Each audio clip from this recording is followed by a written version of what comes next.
Quand nous nous sentons menacés ou face à un enjeu important, nous sommes en état de stress. Le stress prépare notre corps à réagir. Mais il n'a pas les mêmes effets quand il est ponctuel ou quand il dure.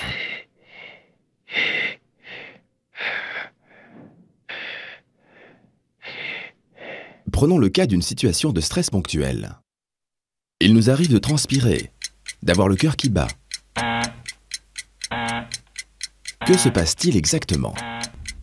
Pour faire face à l'épreuve que nous percevons, notre corps sécrète des hormones.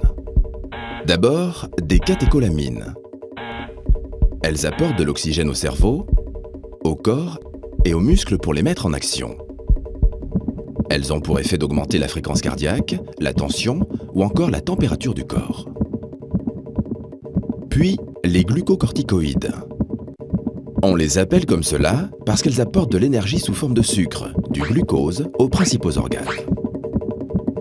Quand il y a assez de ces hormones dans le corps, des récepteurs situés dans le cerveau ralentissent leur production.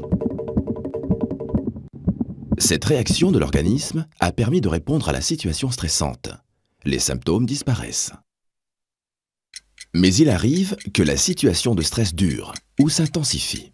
C'est ce que l'on appelle le stress chronique.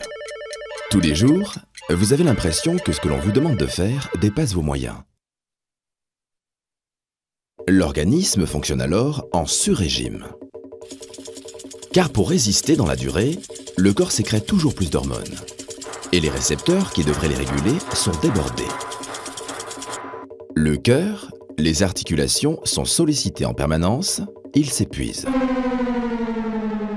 En quelques jours, apparaissent des troubles du sommeil, de la concentration. En quelques mois, peuvent survenir des maux de dos, des maladies cardiovasculaires ou encore des dépressions.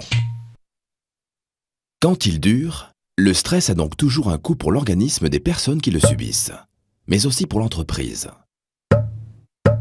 S'interroger sur les sources de stress au travail, c'est une des premières étapes pour le prévenir.